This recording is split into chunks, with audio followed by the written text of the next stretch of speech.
There you go. You can talk, you can hear you. She's getting them ready there, Harley.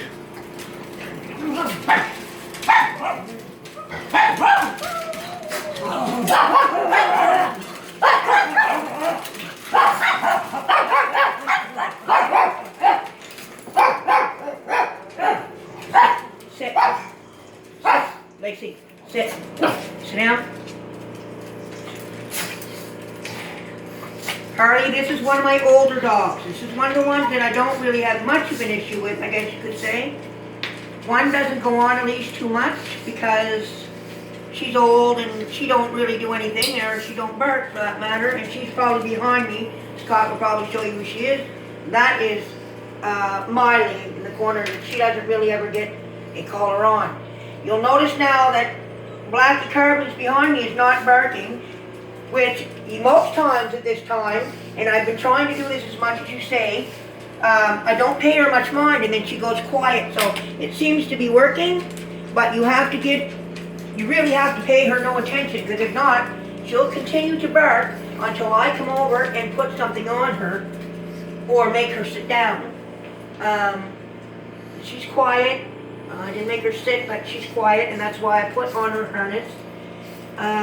I'm still having a lot of issues with having them going down the stairs and stopping and starting. And I know you told me to take them out one at a time. I'm still working on that as well. But I just wanted to show you this portion of how better it actually is becoming at getting them to be quiet instead of barking as I'm getting them ready to go outside into the run. This here is Mitzi. This is my smallest pup. These two here are sisters, and let me tell you, they do everything together, by mischief, by everything. The ones behind me are not sisters, but close in age, grew up together basically, and they're very mellow, laid back. One is 10 and one is 11. These two sisters are 6. And then we have Caesar, who doesn't bark at all, as you can hear them, probably because I'm talking, and he can't figure that out while I'm talking to the floor. Anyway, I'm going to stand up now, and I'm going to tell you, bring up the camera, up to me. So, as you can see, it's got a lot better. There's a little bit of barking at first, but once I start with Lacey and make her sit, it's almost like they do follow suit, and I'm trying to work on getting it quiet to go outside, and then I've been practicing when I do go out, trying to go down so many stairs and making them stop.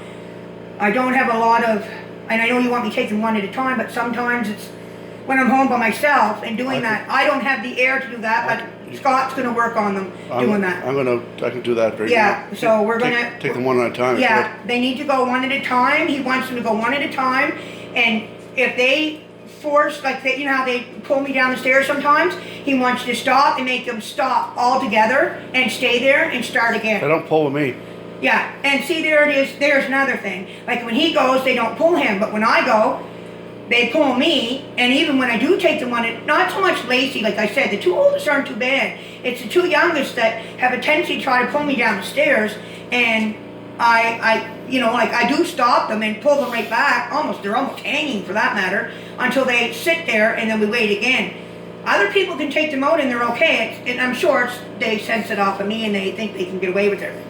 Anyway, so I just wanted you to know how it was going. It's getting on their leashes, and they've improved quite a bit. I hope you're impressed and by me following your directions.